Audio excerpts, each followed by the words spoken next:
धूमे ना व्रियते वह्नि यथा दर्शो मलेन च यथोल्बेनावृतो गर्भः तथा तेने दमावृतम। जैसे धुएं से अग्नि और धूलि से दर्पण ढक जाता है तथा जैसे भ्रूण गर्भाशय से ढका रहता है, वैसे उस काम के द्वारा यह ज्ञान आवृत होता है।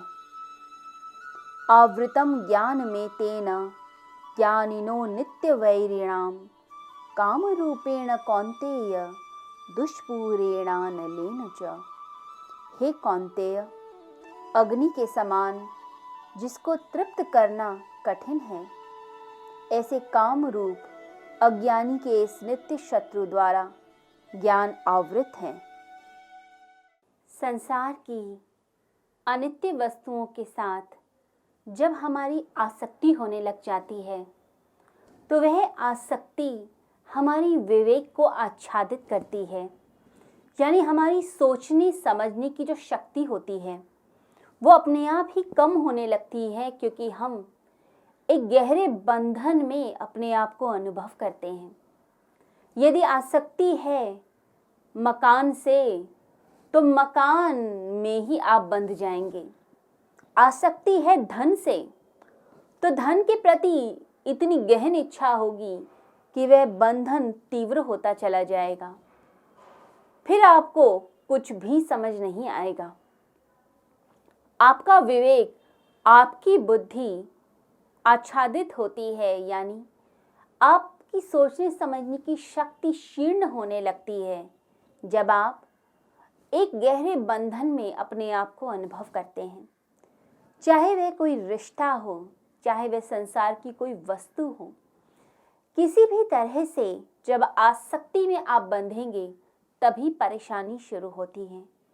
इसलिए सभी धर्मों में यही कहा गया है कि जो इच्छा है वही दुख का मूल कारण है।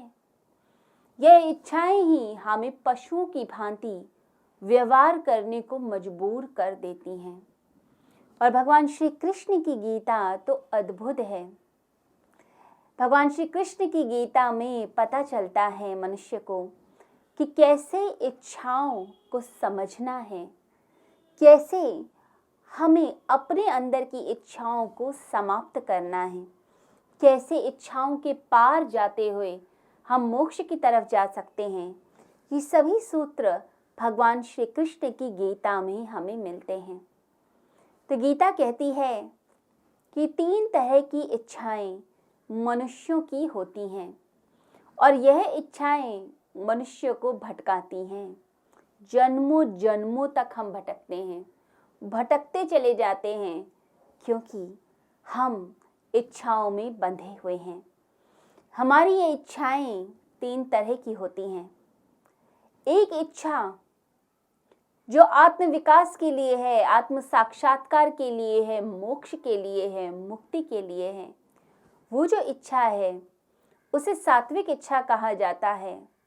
और इस इच्छा के बारे में गीता कहती है कि जैसे धुआं अग्नि को आवृत कर लेता है, अग्नि के आसपास एकत्रित हो जाता है, बिल्कुल ऐसे ही ये जो सात्विक इच्छाएं होती हैं, ये हमारी आत्मा के आसपास धुएं की तरह होती हैं। तो यह आत्मा की जो अग्नि है उसे पूर्णतः या अंशतः आवृत कर लेती हैं। जैसे आप हवन कर रहे हों, हवन करते वक्त जब अग्नि प्रज्वलित होती है, तो जो प्रज्वलित अग्नि है उसके आसपास कभी कभी धुआं आ जाता है। अब वो धुआं कभी कभी उस अग्नि को पूरी तरह से ढक लेता है, या फिर आधा पार्ट अग्नि का धुएं से ढका हुआ दिखता है। यानी अग्नि थोड़ी थोड़ी दिखती है और थोड़ी थोड़ी छुपी होती है। तो अग्नि को या तो पूरी तरह ढक लेगा या आधा अधूरा ढकेगा, परंतु दोनों हालात में भी अग्नि का कुछ अंश दिखता है। पता चलता है कि यहाँ अग्नि है, यहाँ आग है, आग है तभी धुआं है, तो यह पता चलता है। और यह जो धुआं होता है अग्नि के आसपास, इसे भी आप देखते हैं कि ये उड़ता चला जाता है, टिकता नहीं। थोड़ी देर के लिए टिकेगा, फिर उड़कर कहीं चला जाएगा। तो धुआं टिकता नहीं, पर आस पास इकट्ठा हो जाता है, एकत्रित होता है। तो ऐसी जो इच्छाएं होती हैं, जो प्यारी होती हैं, अच्छी होती हैं, संसार के भले के लिए होती हैं, कल्याणकारी होती हैं, वो सभी इच्छाएं सात्विक इच्छाओं के अंदर आती हैं। अच्छी इच्छाएं जो आत्म साक्षात्कार की ओर ले चलें, आत्म विकास की ओर ले चलें, परंतु उन्हें भी इच्छा कहा गया, यानी उनसे भी मुक्ति पानी होती है अंत में जाकर। तो यहाँ पर भगवान कहते हैं कि एक सात्विक इच्छा है, परंतु कुछ इच्छाएं होती हैं जो सात्विक इच्छाओं से थोड़ी सी ज़्यादा गहरी होती हैं, जिनकी परत थोड़ी और मोटी होती हैं, थिक लेयर होती हैं। उन इच्छाओं को राजसिक इच्छाएं कहा जाता है। जब आपको धन चाहिए, जब आपको प्रसिद्धि चाहिए, जब आपको अपने करियर को आगे बढ़ाना है, आपकी एम्बिशंस है, महत्वाकांक्षाएं हैं, जब आप सिर्फ और सिर्फ आगे बढ़ना चाहते हैं, आप किसी भी मूल्य पर आप पद चाहते हैं, प्रतिष्ठा चाहते हैं, आप सिर्फ और सिर्फ संसार में आपका ही नाम हो ऐसा छा जाना चाहते हैं, तो ऐसी जो इच्छाएं हैं वो राजसिक हैं। ये गति देती हैं, मनुष्य को भगाती हैं कि तुम जाओ, चलो, मेहनत करो, आगे बढ़ो। तो ऐसी इच्छाएं जिसमें आप धन, पद, यश, प्रतिष्ठा, सम्मान और इस संसार में कुछ ऐसा चाहते हैं कि आपका नाम बरकरार रहे, तो ये सब एम्बिशंस, महत्वाकांक्षाएं, ये राजसिक इच्छाओं के अंतर्गत आते हैं। यानी आप राजसिक हो तो आपके अंदर इस तरह की इच्छाएं पैदा होती हैं। तो राजसिक इच्छाओं का जो उदाहरण गीता देती है वो दर्पण की तरह देती है कि दर्पण पर जैसे धूल जम जाती है, बिल्कुल ऐसे ही ये हमारी राजसिक इच्छाएं होती हैं। जैसे आईने पर, मिरर पर धूल, डस्ट गिर जाए। अब डस्ट गिरने से जो आईना है वो ठीक से उसमें चित्र नहीं दिखते। आप मिरर में अपने आप को देखना चाहते हैं, अपनी इमेज देखना चाहते हैं, परंतु आप अपनी इमेज नहीं देख पा रहे क्योंकि धूल पड़ी है, डस्ट है। आप चाहते हैं धूल हटे तो आप अपना चेहरा देख पाएं। तो बिल्कुल ऐसे ही ये जो राजसिक इच्छाएं हैं, ये दर्पण पर जैसी धूल जम जाती है, बिल्कुल ऐसी ही ये राजसिक इच्छाएं होती हैं। धुआं तो उड़ता जाता है अग्नि के पास, वापस आता है, फिर दोबारा आ जाता है, परंतु यह जो राजसिक इच्छाएं हैं ये तो धूल की तरह जम ही जाती हैं। कोई हवा का झोंका इस धूल को हटाता नहीं। हवा के झोंके से ये धूल नहीं हटेगी। तूफान भी आ जाए, पानी भी डाल दो तो भी धूल नहीं हटती। ये धूल हटती है जब आप कोई साफ कपड़ा लेते हैं और रगड़ कर मिरर को साफ करते हैं।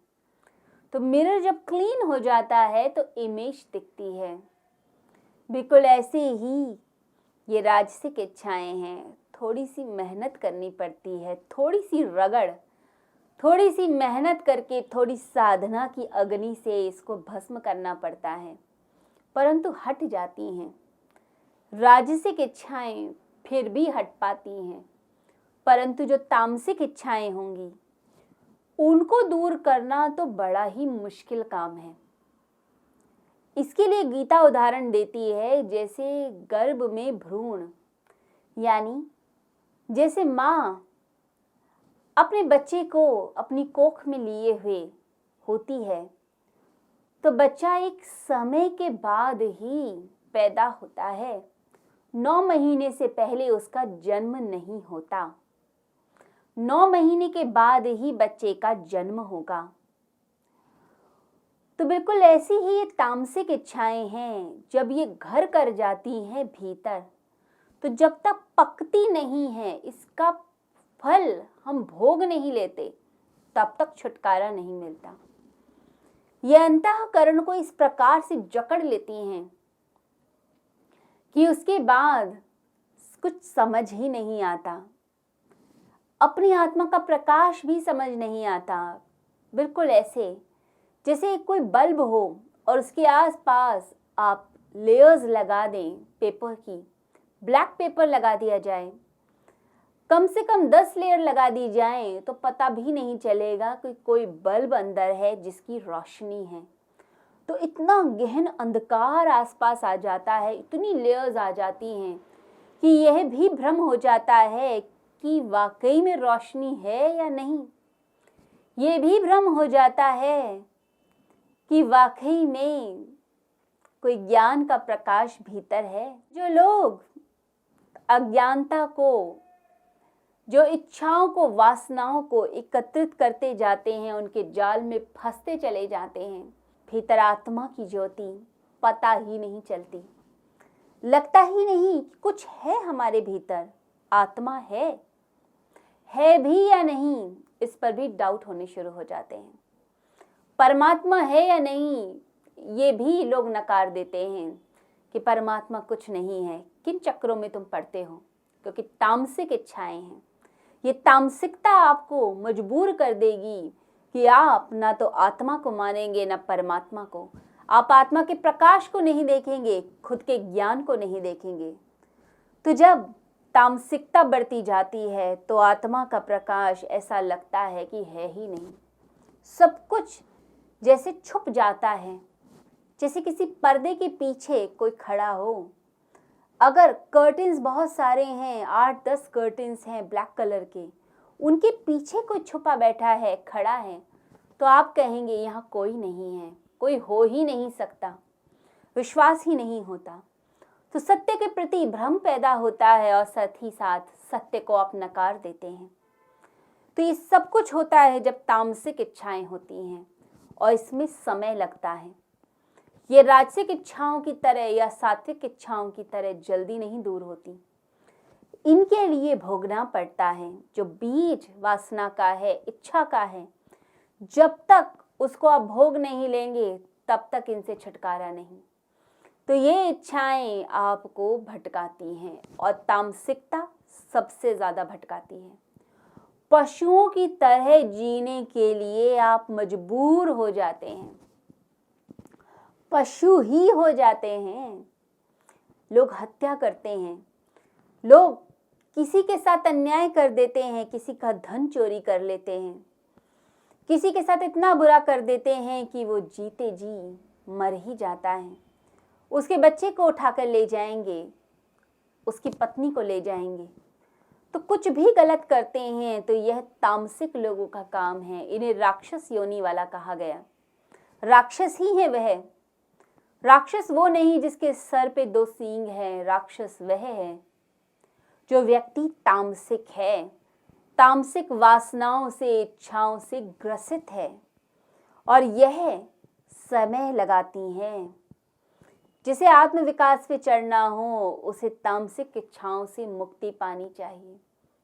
जब तक ये तामसिकता नहीं जाएगी, तब तक आप विकास की सीढ़ी पर ऊपर नहीं चढ़ सकते। तो एक एक कदम बढ़ाते हुए परमात्मा तक जाना है, परंतु उसके लिए ज़रूरी है कि हम अपनी इच्छाओं पर नियंत्रण करें। जितनी इन इच्छाओं को बल देंगे, शक्ति देंगे, ये दैत्य की भांति खड़ी हो जाती हैं और फिर हमारा ही गला पकड़ लेती हैं। यदि आप इन्हें शक्ति नहीं देते, रोज इनका चिंतन नहीं करते, इन इच्छाओं के लिए पागल नहीं होते, उन इच्छाओं को सपोर्ट करने वाले जो लोग हैं, जो फैक्टर्स हैं जो आपकी इच्छा बढ़ाते हैं, जब तक आप उनसे दूर नहीं होते तब तक इन इच्छाओं से मुक्ति नहीं है। तो भगवान श्री कृष्ण इस श्लोक में समझाते हैं कि 3 तरह की इच्छाएं, राजसिक, तामसिक सात्विक, ये तीनों इच्छाएं हैं। सात्विक इच्छाओं के लिए वो बोलते हैं जैसे धुआं है, अग्नि के सम। राजसिक इच्छाओं के लिए बोलते हैं जैसे दर्पण पर धूली है, यानी डस्ट है। और तामसिक इच्छाओं के लिए एग्जाम्पल देते हैं जैसे गर्भ में भ्रूण है। तो फीटस जैसे वूम में होता है, बिल्कुल ऐसे ही ये तामसिक इच्छाएं जब तक समय ना हो, समय पूर्ण ना हो जाए, तब तक यह आपका पीछा नहीं छोड़ती, आपको भोगना पड़ता है। तो ये 3 इच्छाएं हैं, परंतु तीनों इच्छाएं अपने आप में पापी मानी गई हैं। तीनों पापी हैं, कोई ज़्यादा, कोई थोड़ी सी कम और कोई बहुत कम, परंतु इच्छा मात्र को पाप कहा गया।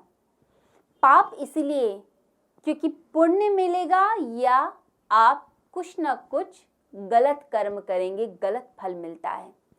तो पाप और पुण्य दोनों चीजें होती हैं जिसके कारण आप बंधन में फंसते हैं इस संसार के।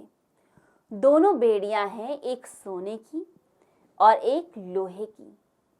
तो जो संत होगा, जो साधु होगा, जो योगी होगा, जो मुक्ति के पथ पर चलना चाहता है, वो दोनों बेड़ियों से मुक्त होना चाहेगा। वो तीनों तरह की जो इच्छाएं हैं उन सबसे मुक्ति पाता है। वह इच्छा मात्र को ही त्यागता है। उसे ना तो इस संसार का सुख चाहिए, ना ही स्वर्ग चाहिए।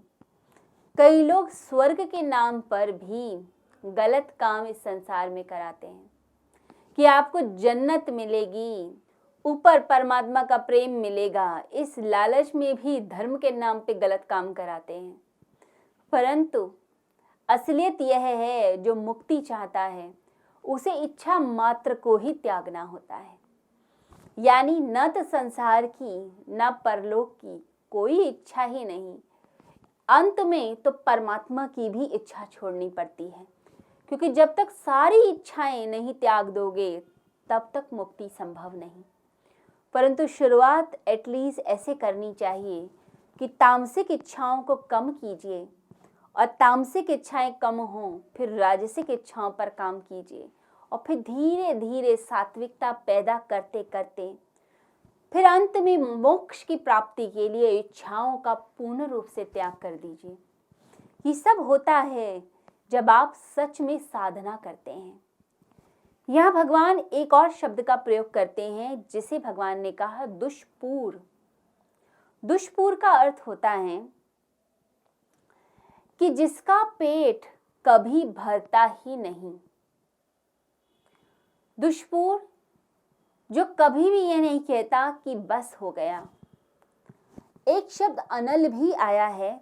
अनल का मतलब है कि जो कभी यह ना कहे कि मुझे तृप्ति हो चुकी, और लाओ और लाओ और चीजें लाओ।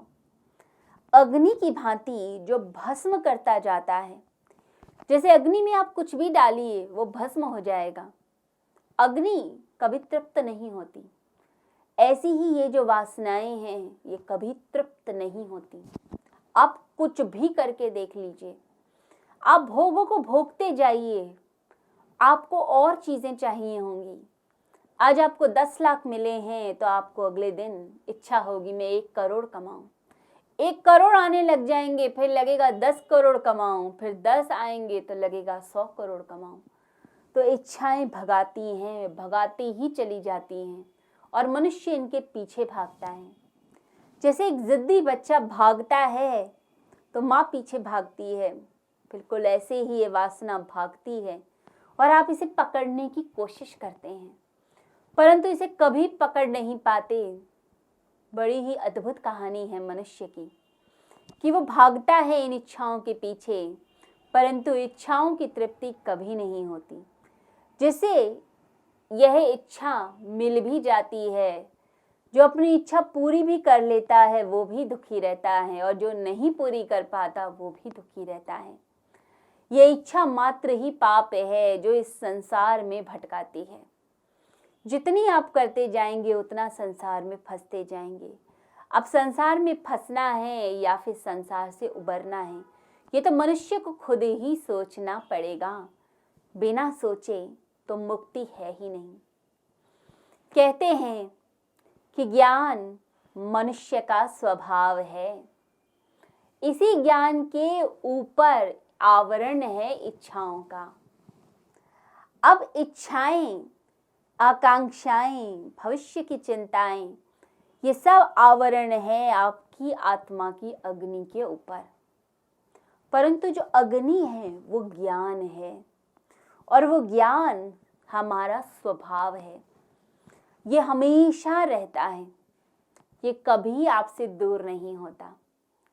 और अध्यात्म कहता है कि जो चीज आपको मिली हुई है, यानी जो आप हैं, उससे आपको कोई दूर नहीं कर सकता, उसी को ही पाना होता है। अब सोना सोना ही है, वह लोहा नहीं, तो सोना सोना रहेगा, लोहा नहीं बन जाएगा। तो बिल्कुल ऐसे ही आप सोने जैसे जगमग हैं, भीतर ज्ञान का प्रकाश है, बस ये जो आवरण है इसको हटाना है। तो अध्यात्म कहता है जो आपके पास नहीं वो आप कभी नहीं प्राप्त कर सकते, और जो है बस उसी को पाया जाता है। यानी जो अग्नि है आपकी, उसी अग्नि को आप प्राप्त करते हैं। उसके बाहर के जो आवरण हैं, इन आवरणों को दूर करना है। ये जो आवरण है धन के, ये जो आवरण है वासना के, ये जो आवरण है पद प्रतिष्ठा के, मान सम्मान के, इनको हटाना है। जब तक अटैचमेंट नहीं हटेगी इनसे, तब तक मुक्ति नहीं। धन कमाइए, प्रतिष्ठा भी हो, लेकिन अगर अटैचमेंट है उस चीज से, तब परेशानी। एक योगी अपनी जिंदगी में वो सब चीजें करेगा जो आम इंसान करते हैं, परंतु किसी चीज से अटैच नहीं होता। अगर मान मिल रहा है तो सहज रूप में स्वीकार करेगा, और यदि अपमान भी मिल रहा है तो उसमें भी बैलेंस्ड रहेगा। धन है तो महलों में रहेगा, परंतु यदि धन नहीं, झोपड़ी में रहता है, तो झोपड़ी में भी सुखी रहेगा, संतुष्ट है। जो संतुष्ट रहता है हमेशा सदा संतुष्ट, वही योगी कहलाता है। तो ज्ञान हमारा स्वभाव है। भगवान बुद्ध ने कहा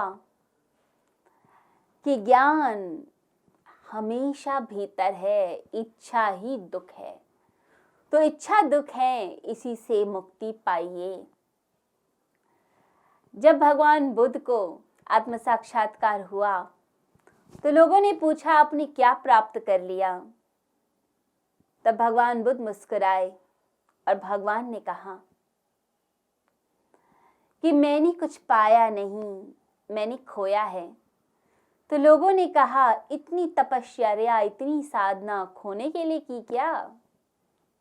कुछ तो पाया होगा। तब भगवान बोले कि इतनी साधना, इतनी तपस्या जो मैंने की, वो मेरी आत्मा के ऊपर जो मेरी अग्नि थी, मेरे ऊपर जो आवरण थे, उन आवरणों को हटाने के लिए थी। जब ये आवरण हट गए तब मुझे पता चला कि जो सदा से था मेरे पास, बस उसी को मैंने पाया है।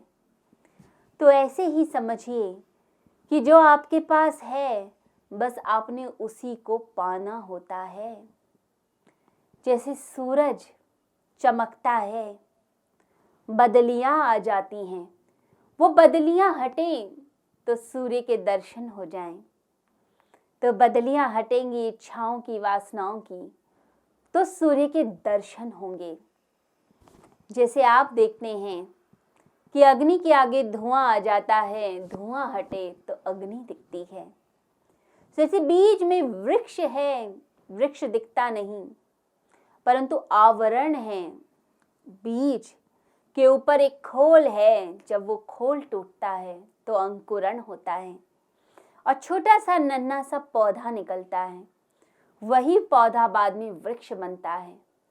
तो ये आवरण जब तक नहीं टूटते अज्ञानता के, तब तक ज्ञान का प्रकाश प्रकट नहीं होता। और इसी अज्ञान को, आत्मज्ञान को मिटाना हमारा ध्येय है। जब तक ये आत्मज्ञान नहीं हटेगा, आप कभी स्थित प्रज्ञ की स्थिति में नहीं आएगी, प्रज्ञावान नहीं होंगे, बुद्धिमान नहीं होंगे। तो आत्मज्ञान हटे, ज्ञान का प्रकाश आए। ज्ञानी और अज्ञानी में फर्क क्या है? सिर्फ इन्हीं आवरणों का।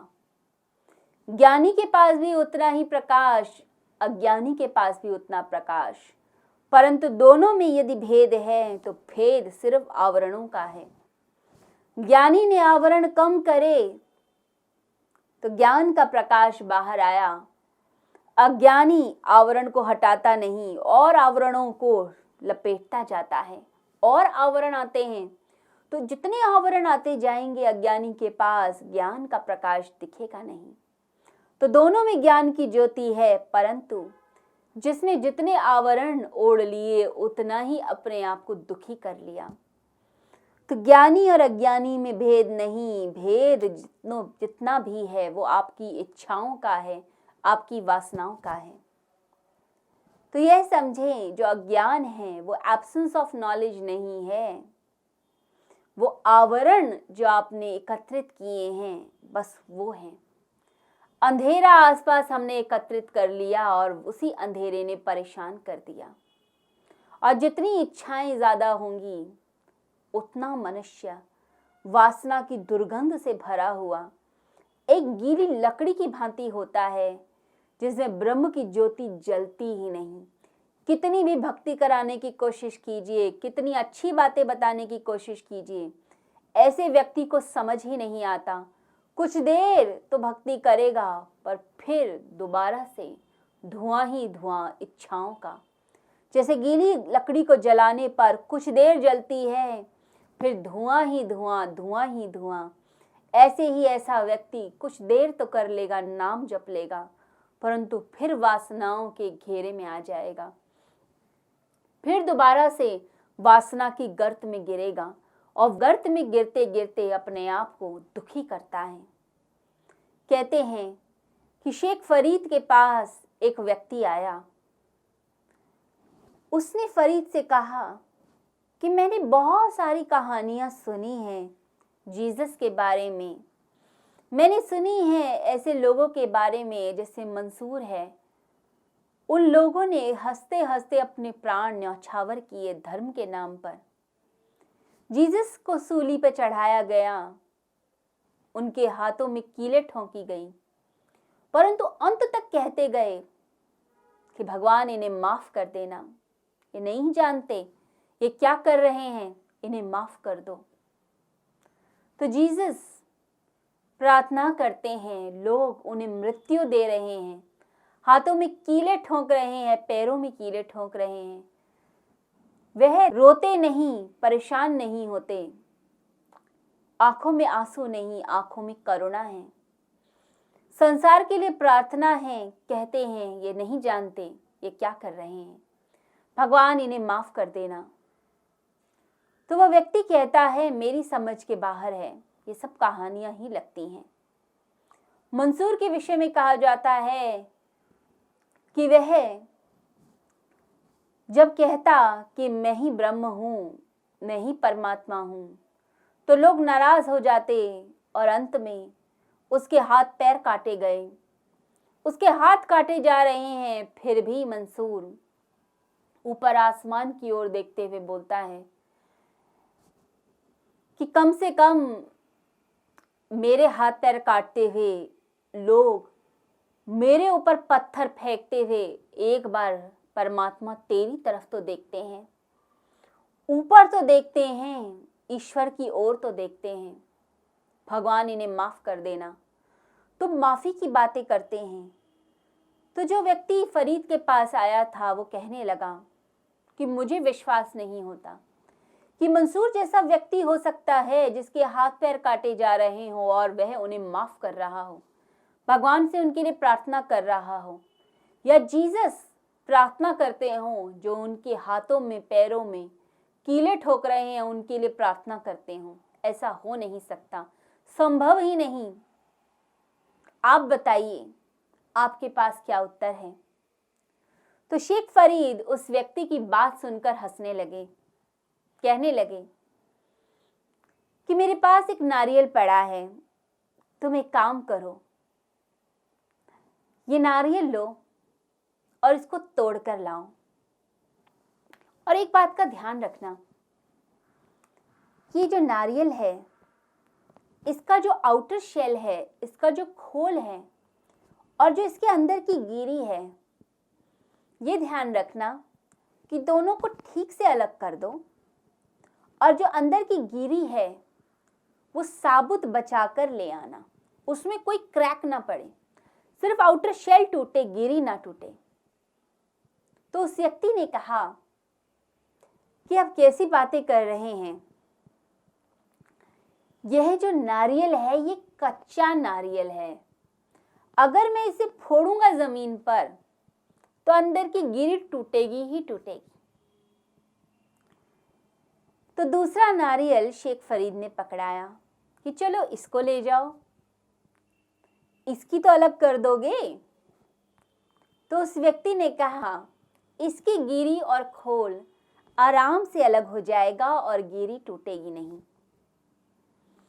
तो शेख फरीद हंसने लगे और कहने लगे, अब जरा मुझे रीजन बताओ इसका, कच्चे नारियल में गिरी टूट क्यों जाती है खोल के साथ, और जो नारियल सूखा है उसकी गिरी साबुत कैसे बच जाती है बाहर का जो शेल है, खोल है, उसे तोड़ने के बाद। तो व्यक्ति कहता है ये तो बहुत आसान है, जो कच्चा नारियल है उसकी गिरी और खोल दोनों जुड़े हुए हैं, तो तोड़ूंगा तो दोनों को चोट पहुंचेगी। जो सूखा नारियल है उसकी गिरी और खोल अलग अलग हैं, दोनों चीजें अलग हैं। जैसे तोड़ूंगा चोट बाहर की आउटर शेल को पड़ेगी, खोल को पड़ेगी, गिरी को नहीं। तो अंदर की जो गिरी है, अंदर का जो नारियल है वो साबुत बचेगा। तो शेख फरीद ने कहा अब कहीं जाने की जरूरत नहीं, तुमने अपनी बात का, अपने प्रश्न का खुद ही उत्तर दे दिया। जो मंसूर जैसे लोग हैं, जीसस जैसे लोग हैं, वो सूखे नारियल की तरह हैं, उनके ऊपर कोई चोट डाले भी तो भी उन्हें, उनकी आत्मा को असर नहीं पड़ता, चोट नहीं पहुंचती। परंतु लोग कच्चे नारियल की तरह होते हैं, जिसके कारण जब चोट लगती है तो शरीर पर ही चोट नहीं लगती, उनके प्राणों तक, आत्मा तक चोट पहुंचती है, अंदर तक हिल जाते हैं। इसे बहुत से लोग ऐसे होते हैं, थोड़ा सा बिजनेस में नुकसान हुआ, आत्मा तक कांप जाती है, अंदर तक डर जाते हैं। किसी ने धोखा दिया प्यार में, उसी में वो इतने परेशान हो जाते हैं। किसी से प्रेम विवाह करना है परंतु माता पिता की आज्ञा नहीं, तो उसी के गम में बस जाते हैं। इतनी इच्छा, इतनी आसक्ति। तो जीसस की तरह, एक संत की तरह हैं आप, तो सिर्फ शरीर पर चोट पहुंचेगी, कितना नुकसान भी हो जाए बिजनेस में, कोई रिश्ता भी टूटे, कोई परेशानी भी आ जाए, कोई धोखा भी दे दे, तो सिर्फ बाहर बाहर तक चोट रहेगी, आपकी आत्मा तक वह चोट नहीं पहुंचती। तो यह आपके ऊपर निर्भर है कि आपने अपने आप को कैसे तैयार किया हुआ है। आप अपने आप को नीचाई की तरफ ले जाना चाहते हैं या ऊंचाई की तरफ, इच्छाओं में फंसना चाहते हैं या इच्छा के पार जाना चाहते हैं, क्योंकि वासनाएं तो भटकाएंगी। कितना भटकोगे, कितने रूप में जाओगे और कितना धन के पीछे जाओगे, हर चीज की एक लिमिट है। परंतु भटकन यदि शुरू हो गई तो भटकन का कोई अंत नहीं। आपको सोचना है कि कितना आप आगे तक जा सकते हैं, आपको सोचना है कि संतुष्टि कहाँ है। एंड्रयू कार्नेगी एक बहुत बड़ा नाम, एक बहुत बड़ा बिजनेसमैन, उसने बहुत धन एकत्रित किया अमेरिका में। जब मर रहा था, जब डेथ बेड पर था, तब उस समय तक 10 अरब रुपए उसने एकत्रित किए। तो कुछ लोगों ने पूछा उससे, आप तो बड़े ही खुशनसीब हैं, आप अंत तक इतने पैसे एकत्रित कर पाए जितना इस संसार में कोई एकत्रित नहीं कर पाया, आप तो खुश होंगे। तो एंड्रयू कार्नेगी ने वो जवाब दिया जो वासना में भरा हुआ व्यक्ति जवाब देता है।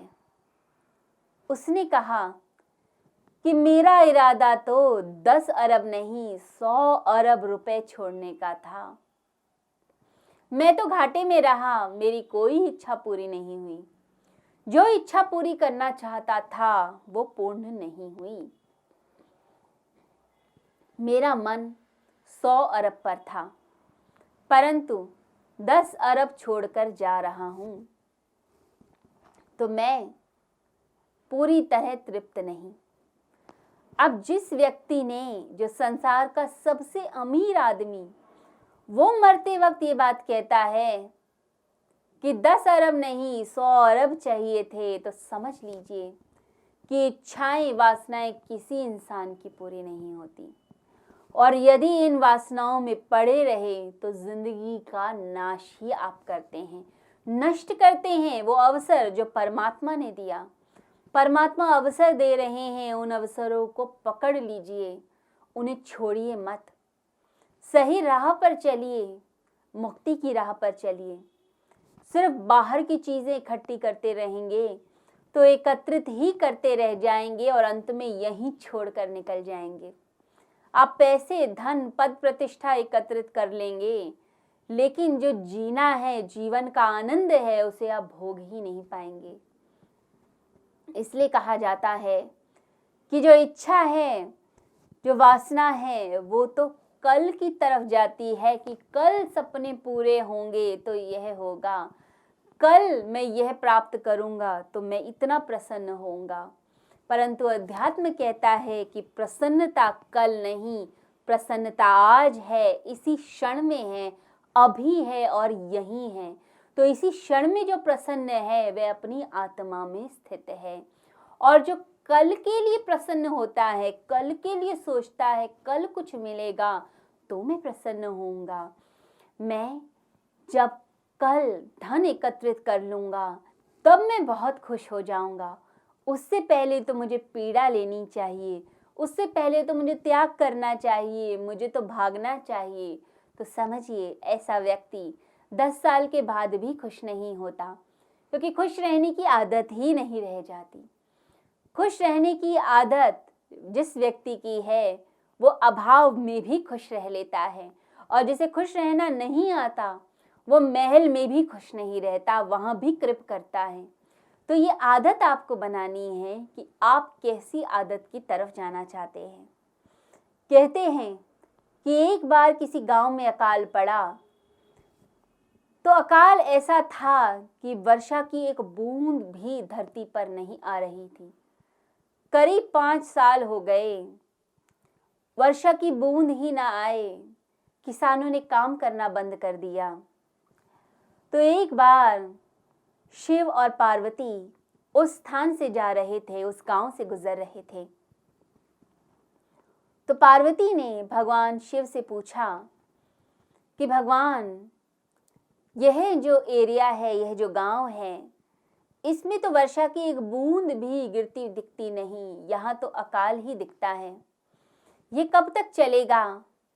तो भगवान शिव ने कहा कि अभी तो आधा समय बीता है, अभी तो आगे और 5 साल अकाल रहेगा। परंतु वहां एक कोने में पार्वती माँ की नजर गई कि एक किसान अपना हल लेकर तपती गर्मी में हल जोत रहा है। तो पार्वती माँ को हैरानी हुई कि इतनी गर्मी में अकाल के समय यह हल क्यों जोत रहा है, कुछ है तो नहीं इस भूमि पर। शिव और पार्वती वेश बदलकर उस किसान के पास गए और किसान से अपनी जिज्ञासा रखी कि क्यों हल चलाते हो, वर्षा तो होती नहीं, अकाल है, सूखी भूमि है। तो किसान बोला कि 5 साल हो गए, मुझे डर लगता है कि 5 साल में कहीं मैं हल चलाना न भूल जाऊं।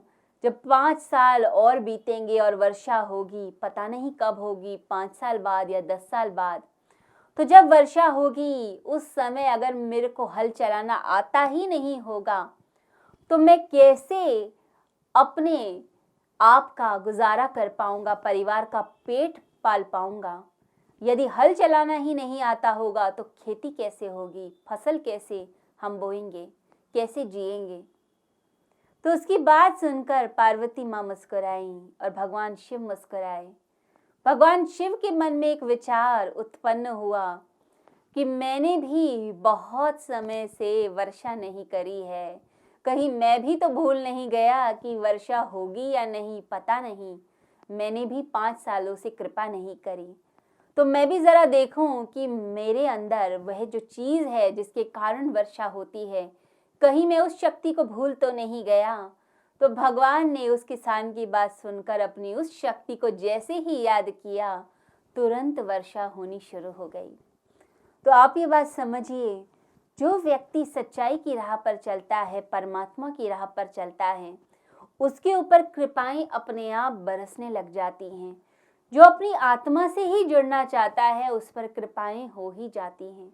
कितना भी घना अंधकार हो, कितना भी अंधेरा हो, कितना भी वासना का जाल हो, कितना इच्छाओं का जाल हो, वो मनुष्य उन इच्छाओं के जाल को काट ही लेता है। परंतु जो मेहनत ही नहीं करता, जो थक कर हार जाता है, जो सोचता है कुछ नहीं हो सकता, तो परमात्मा की कृपा भी उस मनुष्य पर नहीं होती। परंतु जो लगातार प्रयास करता जाता है तो भगवान भी उस पर कृपा अनायास ही कर देते हैं। तो इच्छाओं के पीछे मत भागिए, अपने कर्मों को ठीक से कीजिए, प्रतिक्षण जिए, आनंद में जिए और हर समय उदास चेहरा नहीं, प्रसन्न चेहरा बनाएं और अपने आप को जीवंत बनाइए। इच्छाओं में भागेंगे तो दुखी ही रहेंगे। ये इच्छाएं बिल्कुल ऐसी हैं जैसे कोई व्यक्ति अपने घर में बैठा हो, खिड़की से देखता हो, बाहर मार्केट में क्या हो रहा है, चहल पहल क्या हो रही है, उसका ध्यान वहां हो, तो उस समय वह घर को भूल जाता है। यदि किचन में दूध गर्म करने रखा है या खाना बनाने के लिए रखा है, ध्यान बाहर चला गया और बाहर क्या हो रहा है, मार्केट में क्या हो रहा है, उसकी तरफ ध्यान गया, तो क्या होता है, हम अपने आप को भूल जाते हैं, अपने स्वरूप को भूल जाते हैं। घर में जो खाना पक रहा है या दूध उबल रहा है उसकी तरफ ध्यान नहीं। फिर क्या होता है, दूध उबलता है, उफनता है, नीचे गिर जाता है और पूरा बर्तन जल जाता है। बिल्कुल ऐसे ही मनुष्य का हाल है। ध्यान बाहर है, ध्यान भीतर नहीं। चीज़ों की तरफ ध्यान है, सहारे बाहर की तरफ मांगे जा रहे हैं। तो जब सहारा बाहर मांगा जाएगा तो समझिए वो सहारा क्षणभंगुर है, क्योंकि ये संसार भी क्षणभंगुर है। तो इच्छा के पीछे भागता हुआ मनुष्य ऐसा है जैसे रेगिस्तान में मनुष्य भागता है, पानी पानी चिल्लाता है, पानी का प्रतिबिंब तो दिखता है परंतु पानी मिलता नहीं, वो कभी मिलेगा नहीं क्योंकि वो कहीं है ही नहीं। तो एक इफेक्ट, एक मिराज इफेक्ट आता है रेगिस्तान में, वैसा ही मिराज इफेक्ट आता है वासनाओं और इच्छाओं के कारण। तो वो मिराज इफेक्ट आएगा तो आप भटकेंगे, पागल हो जाते हैं जो लोग रेगिस्तान में भटकते हैं। ऐसे ही पागल हो जाता है मनुष्य जो वासनाओं के पीछे भागता है। जैसे क्षितिज पर लगता है धरती और आकाश का मिलन हो रहा है, ऐसे ही मनुष्य भागता है कि मेरी इच्छा सामने है, सामने क्षितिज है। कभी आकाश धरती को छूता नहीं, इस संसार में हो ही नहीं सकता, असंभव है। बिल्कुल ऐसे ही इच्छा मिल जाएगी और तृप्ति हो जाएगी, यह भी असंभव है। तो भागते रहिए और प्राप्ति कुछ नहीं। लोग आते हैं, कहते हैं हम ध्यान करेंगे, योग करेंगे, परमात्मा का नाम लेंगे, बस थोड़ा दुकान का काम सेट हो जाए, फैक्ट्री सेट हो जाए, थोड़ा सा काम धंधा ठीक हो जाए, मेरा घर परिवार सेट हो जाए, फिर मैं ज़रूर भगवान का नाम लूँगा। परंतु जब कारखाना भी सेट हो जाता है, फैक्ट्रियाँ लग जाती हैं, जब बिजनेस सही सेट होता है, नौकरी में धन आने लगता है, सब कुछ मिलने लगता है, फिर कोई बहाना आता है, फिर लगता है बच्चे बड़े हो रहे हैं, इनकी एजुकेशन पर ध्यान देना है, अभी बच्चे को फॉरेन भेजना है पढ़ने के लिए, बच्चा बाहर जाएगा, डिग्री लेकर आएगा, तब मैं शायद भगवान का नाम लूँगा। परंतु जब बच्चा डिग्री लेकर आ जाता है तो क्या आप भगवान का नाम ले लेते हैं?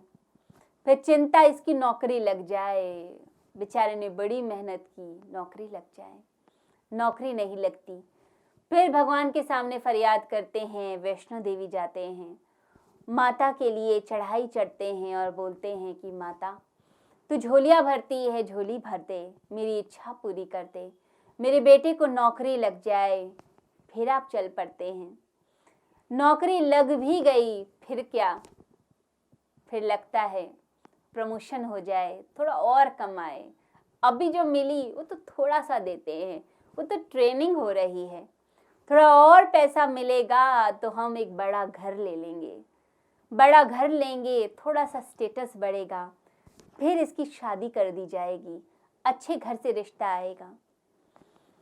फिर व्यक्ति बड़ा मकान ले लेता है, बड़े मकान में सुंदर से घर को सजाता है, फिर शादी करता है अपने बच्चे की, फिर लगता है कि शायद अब शादी हो जाए, घर गृहस्थी बस जाए, बस फिर हमें तो मुक्ति है, हमारा काम पूरा हो गया। परंतु शादी के बाद भी फिर उसके बच्चे पैदा होते हैं और वो प्यारे प्यारे मासूम बच्चों की शक्लें देख के मन करता है इन्हीं के साथ खेलते रहें, अब तो बस इन्हीं में ही जीवन है। पोते पोतियाँ इतना मन मोह लेते हैं कि मन छूटता ही नहीं, बस यही चाहिए। जब माता पिता मना करते हैं कि सारा समय दादा दादी के साथ खेलते रहते हो, पढ़ते क्यों नहीं, तो बड़ा दुख होता है, लगता है हमसे दूर कर रहे हैं इन बच्चों को, हम नहीं रह सकते। ये आसक्तियों के जाल, ये इच्छाओं के भंवर ऐसे ही फंसाते जाते हैं। आपकी उम्र बढ़ती जाती है, आप 20 से 30, 30 से 40, 40 से 50, 50 से 60 साल के हो जाते हैं, फिर भी कहते हैं बस यह हो जाए, फिर नाम ले लूँगा।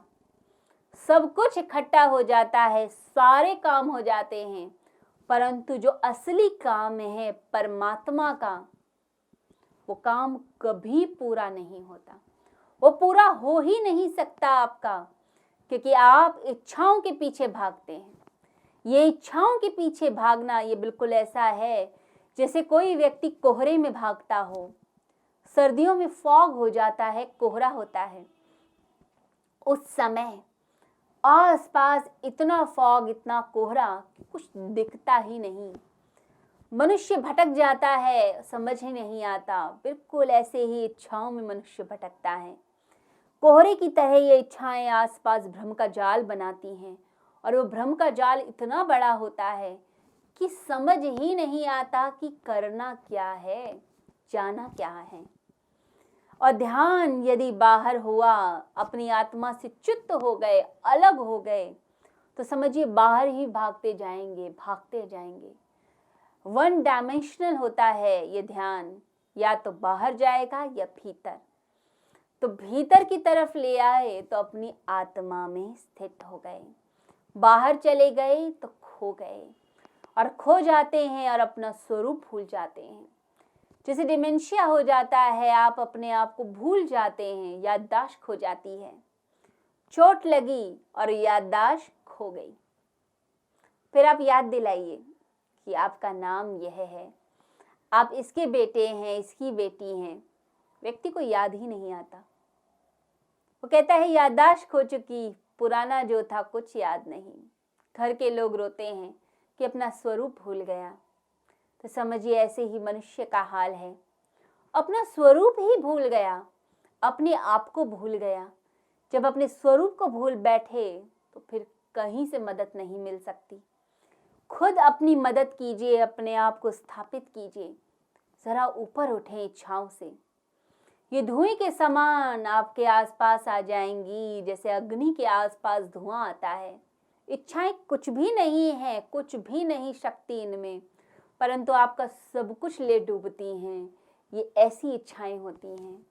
तो यहाँ भगवान बार बार जोर देते हैं कि 3 तरह की इच्छाएं, अब आपको देखना है कि आपकी इच्छाएं ज़्यादा कौन सी है। भगवान दर्पण का एग्जाम्पल देते हैं कि जैसे दर्पण पर धूली डस्ट जमती है, ये आवृत कर लेती हैं ज्ञान को, छुपा ले जाती हैं। जैसे कोई व्यक्ति किसी छोटी सी कॉपी को छुपाना हो तो अपने जो है पल्लू में छुपा लेके जा सकता है, किसी चादर में छुपा लेता है, ऐसे ही ज्ञान को छुपा ले जाती हैं। तो दर्पण के ऊपर जो डस्ट है वो चित्र नहीं बनने देगी, इमेज नहीं बनने देगी। और साथ ही साथ इसको दुर्गंध भी बोला गया है। दुर्गंध इसलिए, गंदा इसलिए, पापी इसलिए क्योंकि यह परतंत्रता लेकर आती हैं, गुलामी लाती हैं।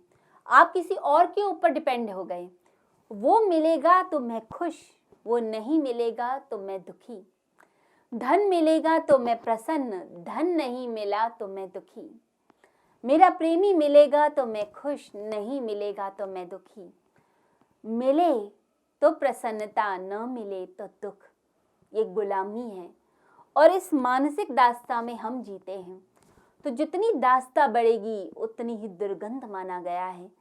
तो यह जो इच्छाएं हैं पापी हैं, परतंत्र करती हैं, गुलाम बना लेती हैं आत्मा को। आत्मा गुलाम नहीं हो सकती, परंतु ये इच्छाएं, ये बंधन आसक्ति के शरीर, मन और बुद्धि, इन उपाधियों को ऐसा गुलाम बनाते हैं कि आप पीछे पीछे भागते हैं।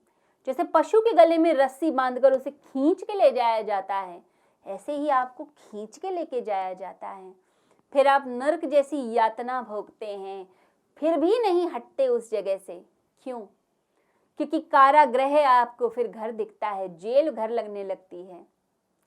जैसे बहुत से ऐसे लोग हैं जो जेल जाते हैं, अपराधी लोग, उन्हें कोई फर्क नहीं पड़ता। किसी सम्मानित व्यक्ति को यदि जेल जाना पड़े तो उसके लिए तो मरण है, मरना है।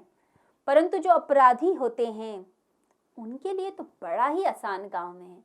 वो सोचते हैं कि कोई बात नहीं, 10 दिन अंदर घूम के आ जाएंगे, गवर्नमेंट की रोटी खाकर आ जाएंगे, आराम से रहेंगे, उन्हें कोई फर्क नहीं पड़ता। तो कारागृह, जेल घर जब मालूम होने लग जाए तो समझिए आप बंधन में कितने गहरे फंस चुके हैं। और दर्पण का एग्जाम्पल भगवान इसलिए भी देते हैं क्योंकि जैसे फोटो खींची जाती है तो जो फिल्म है वो चित्र को पकड़ लेती है, परंतु हमारा यह जो चित्त है, मन है, यह किसी चीज को पकड़ता नहीं। दर्पण की भांति शुद्ध है हमारा अंदर आत्मस्वरूप। कोई भी चित्र बनता है, कुछ देर के लिए बनता है, फिर हट जाता है। तो मेडिटेशन में भी सिखाया जाता है कि जब आप ध्यान करने बैठें तो माइंड को फोकस करके महसूस करें कि चित्र सामने आ रहे हैं लोगों के, आसक्तियों के, जिनसे आप बहुत प्रेम करते हैं या जिनसे आप बहुत घृणा या नफरत करते हैं, वो आपके आमने सामने आएंगे। उन चित्रों को पकड़िए मत, बस साक्षी भाव से देखिए और उन्हें विदा होने दीजिए। जब आत्मा का प्रकाश तेजी से पड़ता है किसी विचार या भावना पर या किसी चित्र पर, तो मोम की तरह पिघलने लगती हैं। जैसे वैक्स के स्टैचू पर तेज रोशनी डाली जाए तो वह कैसे पिघलता है, बिल्कुल ऐसे ही ये जो भावनाएं हैं, यह जो विचार हैं, यह जो चित्र हैं जिन्हें आप पसंद करते हैं या नापसंद करते हैं, वो अपने आप ही हटने लग जाते हैं। तो दर्पण का एग्जाम्पल यहाँ भगवान देते हैं, अग्नि का देते हैं, और साथ ही भगवान ये समझाते हैं कि बंधे हुए मत रहो, आसक्ति में मत फंसो। जब बंध गए तब मुसीबत।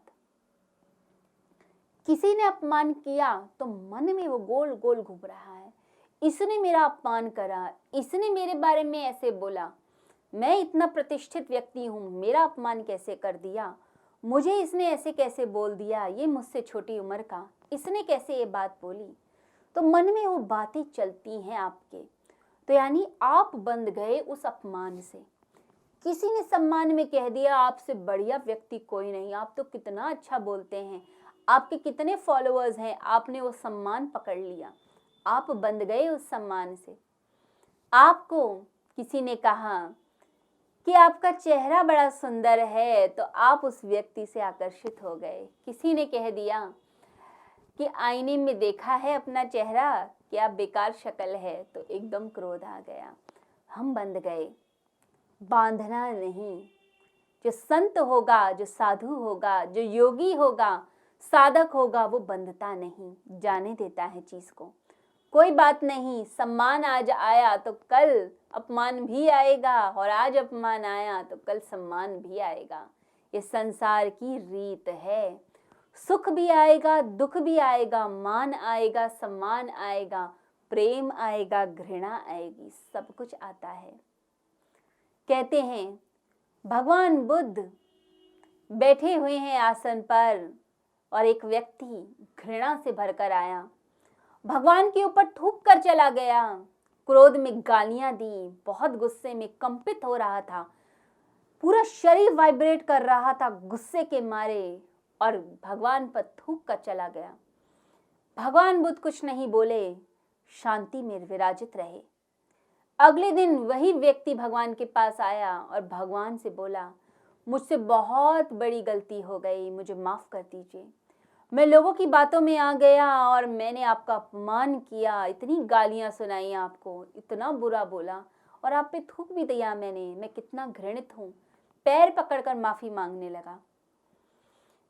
भगवान से क्षमा याचना करता है कि बातों में आकर कह दिया, और आप इतनी शांत, आपने कुछ नहीं कहा। घर जाकर ग्लानि हुई, एक संत के साथ मैंने ऐसा व्यवहार किया, मुझसे बड़ा अपराध हुआ, गलत हुआ। तो भगवान से माफी मांगता है। तो भगवान बुद्ध क्या कहते हैं? भगवान बुद्ध कहते हैं, मैं तेरे अपमान से और गाली से बंधा हुआ नहीं, मैं कल भी नहीं बंधा था और आज भी नहीं। जैसे नदी बहती है और उसका जल रोज शुद्ध होता है, एक समान नदी नहीं रहती। आप एक नदी में दोबारा पैर नहीं डाल सकते, रोज जल हर क्षण बदलता है। ऐसे ही यह जीवन भी बदलता है। मैंने कुछ पकड़ कर नहीं रखा हुआ, न तेरा अपमान, और आज जो तू मान दे रहा है वो भी नहीं। वो सब चीजें कब की बीत गई, मुझे तो याद भी नहीं, और ना मैं याद रखता ये सब बातों को। तू भी भूल जा, तू भी आगे बढ़। तो ऐसा अनासक्त जो बंधनों में नहीं बंधा, अपने आप को बंधन मुक्त करके जीता है, वही प्रेम और शांति में निवास कर सकता है, वही परमात्मा तक चल सकता है। और जो आसक्तियों में बंधा है, कभी किसी के प्रेम में, कभी किसी के घृणा में, कभी किसी धन में, कभी किसी अभाव में, कभी किसी कष्ट में, कभी किसी सुख में, वो बंधा ही रहेगा। उसे संसार के सुख प्रभावित करेंगे, संसार के दुख प्रभावित करेंगे, उसका मन कभी स्थिर नहीं होगा। तो मन की स्थिरता लानी है, और वो स्थिरता आती है जब इच्छाओं से मुक्ति मिलती है। जिसे कबीरदास करते हैं, भगवान की भक्ति करते हैं, जो भगवान चाहते हैं बस वही करते हैं। समर्पित करा भगवान को जो तू कराए। कपड़ा बुनते बुनते गीत गाते हैं, भगवान से कहते हैं कि बस अंत में जैसी चदरिया तूने दी, जैसा ये तन दिया, मन दिया, बिल्कुल वैसा शुद्ध मन और तन तुझे अर्पित कर सकूं, बस यही मेरी भावना है। ज्यों की त्यों धर दीनी चदरिया, जैसी थी वैसी ही चदरिया रखी, कोई दाग नहीं लगने दिया, कोई पाप नहीं लगने दिया। परमात्मा तेरे चरणों में सब कुछ समर्पित। तो जो ऐसा व्यक्ति होगा, जो अनासक्त होगा, जो सभी तरह की आसक्तियों को छोड़ता है, जो परमात्मा के लिए प्रयास करता है, ऐसे व्यक्ति को सफलता मिलती है और परमात्मा का आशीर्वाद मिलता है।